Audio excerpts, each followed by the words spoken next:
नवरात्र में कौन सा पाठ पढ़ने से हमारे जीवन में चमत्कारी परिवर्तन हो सकता है? इस पाठ का महत्व, लाभ और इसके बारे में बहुत सी महत्वपूर्ण चीजें हैं, वो हम जान लेते हैं। बताएं पंडित जी। देखिए, ऐसा है, आज सचमुच में कलयुग में एक ऐसे पाठ की मैं चर्चा करने जा रहा हूं जिसका यदि अनुगमन कर लिया जाए तो मैं पूरे विश्वास से कह सकता हूं आपकी भाग्य चाहे जितनी खराब हो, लेकिन दुर्भाग्य आपके ऊपर कभी छाया नहीं डाल पाएगा। वो पाठ है ललिता सहस्र नाम। ये ललिता नाम महालक्ष्मी का ही है। महालक्ष्मी का एक नाम ललितांबिका भी है, ललिता भी है। ललिता सहस्र नाम पढ़ने के क्या फायदे हैं, उससे पहले मैं आपको ये बताना चाहूँगा कि माँ ललिता की उपासना करने से क्या होता है। उपासना का मतलब उपविष्ट आसन, अर्थात नजदीक जाना, तल्लीन होना, इसको कहते हैं उपासना। ललितांबिका को माँ लक्ष्मी के भी नाम से जाना जाता है। इनकी आराधना करने से जीवन में हमेशा सुख, शांति, समृद्धि बनी रहती है। ऋण, रोग, दरिद्रता कोसों कोस दूर तक नहीं दिखाई देते हैं। ऐसे में जब भी मां ललिता का पूजन करें तो साथ में स्कंद माता और भगवान श्री हरि विष्णु की भी पूजा जरूर करें। अब मैं आपको बताना चाहूंगा कि ललिता सहस्र नाम पढ़ने का क्या महत्व है, क्या लाभ है। ललिता सहस्र नाम ब्रह्मांड पुराण का एक अंश है। कहा जाता है कि जिस घर में श्री यंत्र के सामने बैठकर श्री सूक्त, लक्ष्मी सूक्त और ललिता सहस्र नामावली का पाठ किया जाता है, वहां पर लक्ष्मी का निरंतर वास होता है। ललिता सहस्र नाम का पाठ करने वाला या सुनने वाला व्यक्ति के अंदर और आसपास के पूरे वातावरण में या ललिता देवी के समस्त गुणों का वास हो जाता है। ललिता सहस्र नामावली का पाठ वैसे तो दिन में कभी भी किया जा सकता है, लेकिन ज़्यादा अच्छा होगा कि ब्रह्म मुहूर्त में सुबह 4 बजे से 7 बजे के बीच और शाम के समय ललिता सहस्र नाम का पाठ करना सबसे अच्छा माना जाता है। ललिता सहस्र नाम का पाठ करने से तीर्थस्थल जाने, पवित्र नदियों में स्नान करने और दान करने के समान पुण्य फल की प्राप्ति होती है। आपको एक बात बताऊं, अगर कोई व्यक्ति इतना ज़्यादा कर्ज में डूब गया है, इतना ज़्यादा कर्ज में डूब गया है कि अब उसने सारी उम्मीद छोड़ दी है कर्ज से बाहर निकलने की, तो उसे मैं आखिरी बार एक बार कहना चाहूँगा। महाराष्ट्र में कोल्हापुर एक जगह है जहाँ साक्षात महालक्ष्मी रहती हैं। आप जाओगे तो आपको भी अनुभव होगा कि वहाँ कोई मूर्ति वूर्ति नहीं है, साक्षात महालक्ष्मी रहती है। एक बार वहाँ जाने के बाद जन्म जन्मांतर की दरिद्रता दूर ही हो जाती है, इसमें अतिशयोक्ति नहीं है। वहाँ अगर जा करके और पूरे नवरात्र में 100 पाठ रोज ललिता सहस्र नाम का माँ महालक्ष्मी के मंदिर में सुनाया जाए तो मैं पूरे विश्वास के साथ कह सकता हूँ कि 9 दिन के बाद ही दुनिया बदल जाएगी। और अगर बड़ा अनुष्ठान करके ब्राह्मणों के द्वारा 9 दिन में 1 लाख पाठ कराया जाए तो ऐसा व्यक्ति कुबेर के समान धनवान हो सकता है और उसकी यश कीर्ति का पताका दिग दिगंत में लहरा सकता है। हाँ, एक जगह और है, वो जगह है विंध्याचल। विंध्याचल निवासिन्याम स्थान सर्वोत्तमो उत्तमा। देवी भागवत में जिन 108 पीठों की चर्चा होती है उसमें विंध्याचल पीठ की सर्वोत्तम रूप से चर्चा होती है। विंध्याचल में आदिशक्ति जगतजननी जगदम्बा माँ विंध्यवासिनी विराजमान है। ये आदिशक्ति हैं, योग माया हैं और महालक्ष्मी भी हैं।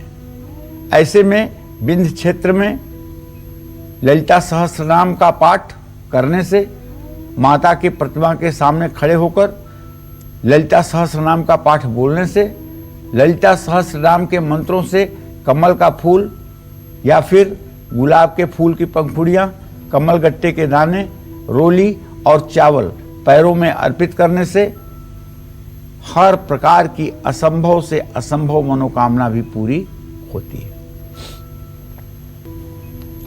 और कब ललिता सहस्त्र नामावली का पाठ करने से हमारी जो फाइनेंशियल कंडीशन है वो ठीक हो सकती है? कैसे ललिता सहस्त्र नामावली का पाठ करने से नजर दोष और ग्रह दोष से मुक्ति मिल सकती है, ये हम जानेंगे। बताएं पंडित जी।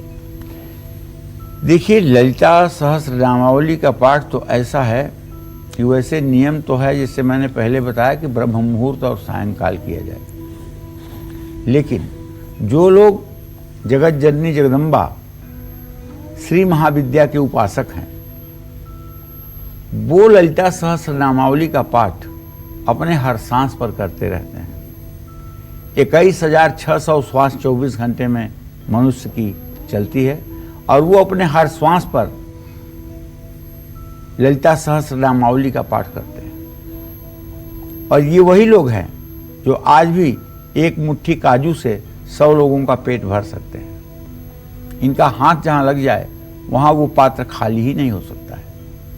ऐसे लोग आज भी धरती पर हैं। आप इसे अतिशयोक्ति मत मानिएगा, क्योंकि बिना आंखों देखी बात मैं आपसे नहीं कह रहा हूं। काशी में आज भी ऐसे ऐसे तपस्वी हैं श्री महाविद्या के, जिनसे मिल करके 1 मिनट के अंदर जिंदगी बदल जाएगी। लेकिन ऐसे लोग लोगों से मिलना कम पसंद करते हैं और ना मिलने के बराबर ही लोगों से मिल पाते हैं। तो ललिता सहस्त्र नामावली का पाठ शुक्रवार को करने से आर्थिक परेशानियां समाप्त होती हैं। उसका कारण है कि शुक्रवार माँ जगत जननी जगदम्बा का दिन है और शुक्रवार की अधिष्ठात्री देवी जगदम्बा है।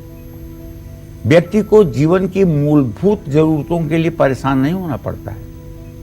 पूजा पाठ में किसी भी प्रकार की गलती हो जाए, दोष रह जाए, उसका उल्टा असर पड़ता है। लेकिन अगर आप ललिता सहस्त्र नामावली का पाठ कर रहे हैं तो पूजा विधि में अगर कोई दोष भी रह गया है तो वो समाप्त हो जाता है। ललिता सहस्त्र नामावली के पाठ से आकस्मिक मृत्यु, दुर्घटना और जीवन को कोई खतरा अगर है वो सब समाप्त हो जाता है। विरोधियों से नुकसान होने की संभावना ना के बराबर रहती है और इसके नियमित पाठ करने से व्यक्ति स्वस्थ और लंबा जीवन व्यतीत करता है।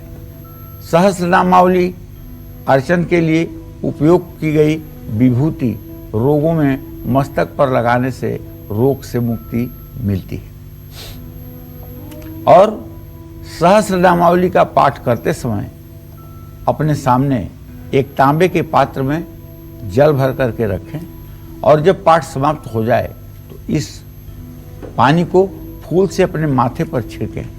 इससे नवग्रहों का बुरा असर, नवग्रहों की बुरी छाया आपके जीवन से समाप्त हो जाएगी। परेशानियों से मुक्ति मिलेगी। इससे हर तरह के नजर दोष का प्रभाव समाप्त होगा। मैंने विंध्याचल में देखा है कुछ लोगों को जिन्हें ललिता सहस्त्र नाम का पाठ कंठस्थ है और ये लोग माता के झांकी के सामने खड़े होकर के सुबह शाम जब ललिता सहस्त्र नामावली का पाठ बोलते हैं तो ऐसा लगता है जैसे स्वर्ग का सारा सुख यहीं पर आ गया है। और ये लोग सामान्य परिवार में पैदा हुए। इनके पिता अपने जीवन में असफल व्यक्ति थे, लेकिन इन्होंने ललिता सहस्त्र नामावली का पाठ करके जब से जीवन जीना शुरू किया, जब से जिम्मेदारियां उठाई, तब से इन्होंने पूरी दुनिया बदल दी। तो ललिता सहस्त्रनाम का पाठ इस कलयुग में ऐसा पाठ है जिसका कभी प्रयोग निष्फल नहीं जा सकता है। मैं तो चाहता हूं मेरे हर दर्शकों के घर में श्री सूक्त, लक्ष्मी सूक्त, ललिता सहस्त्रनाम, पुरुष सूक्त, रुद्र सूक्त का पाठ नित्य हो। देखिए, मेहनत से रोटी कमाई जा सकती है, इसमें कोई दो राय नहीं। लेकिन अगर भाग्य भी मेहनत के साथ समानांतर चले तो वैभव मिलता है। इसलिए पुरुषार्थ और भाग्य दोनों का समानांतर चलना मानव जीवन के लिए वरदान साबित होता है। और यदि आप अपने प्रारब्ध को टालना चाहते हैं तो आपको जगत जननी मां जगदम्बा महालक्ष्मी की उपासना करने के लिए ललितांबिका की भी पूजा आपको करनी होगी और सारा अर्चन आपको श्री यंत्र पर करना होगा। श्री यंत्र का अभिषेक दक्षिणावर्ती शंख से करना होगा। ये सारी प्रक्रिया जब आप अपने जीवन में उतार लेंगे तो मैं दावे के साथ कह रहा हूं, कोई बड़ी बात नहीं है कि आपकी दरिद्रता 2 घंटे में न दूर हो जाए। इसलिए पूरी निष्ठा, आस्था, श्रद्धा के साथ आप महालक्ष्मी की उपासना करें, सफलता अवश्य मिलेगी, इसमें कोई दो राय नहीं है। और इस वक्त हमारे साथ एक कॉलर जुड़ चुके हैं, शुभांगी महाराष्ट्र से। शुभांगी, आप क्या जानना चाहती हैं? प्रणाम गुरुजी। सदा सुखी रहो बेटा। गुरुजी, मेरा डेट ऑफ बर्थ है 2/5/1978, 1978 जी। दोपहर 12 बजे। जी। सर, मेरे को अभी 1 साल से जॉब नहीं लग रहा है। मैं बड़े जॉब में बड़े पोस्ट पे थी, अभी 1 साल हो गए जॉब छूट गया है, जॉब नहीं लग रहा है। और जमीन के काम में भी थोड़ा विवाद चल रहा है, उधर भी कुछ सब प्रॉब्लम है सर। और मेरे मिस्टर का भी काम कुछ चल नहीं रहा है, उनको भी सक्सेस नहीं मिलता किसी काम में, पैसा भी 1-2-4 जगह अटका हुआ है। चलिए मैं आपको बता देता हूँ, नौकरी आपको जल्दी मिलने वाली है। 14 जनवरी के पहले पहले आपको अच्छी नौकरी मिल जाएगी और फिर से आपका मान सम्मान बहाल हो जाएगा। जहाँ तक पैसा रुका हुआ है उसके बारे में आपने प्रश्न पूछा है, तो आप जान लीजिए कि आपके धन भाव में मंगल बकरी होकर के इस समय विराजमान है। शनि, क्षमा करें, शनि आपके धन भाव में चंद्रमा से द्वितीय भाव में विराजमान है। थोड़ा समय जरूर लगेगा लेकिन पैसे आपके मिल जाएंगे। ये पैसा मिलने में भी से मई से जून तक का समय लग सकता है। आपको चाहिए कि आप नित्य श्री सूक्तम के 16 मंत्रों का और कनक धारा स्त्रोत का भाव विभोर होकर के सुबह शाम पाठ करें, महालक्ष्मी की पूजा करें। इससे निसंदेह आपके जीवन की सारी परेशानियां दूर होंगी। नमस्कार, मैं हूं मानक गुप्ता। अगर आपको हमारा ये वीडियो पसंद आया हो तो इसे लाइक और शेयर जरूर करें और हाँ, हमें सब्सक्राइब और फॉलो करना ना भूलें ताकि आप देश और दुनिया की कोई खबर मिस ना करें। तो जुड़े रहिए हमारे साथ और देखते रहिए न्यूज़ 24।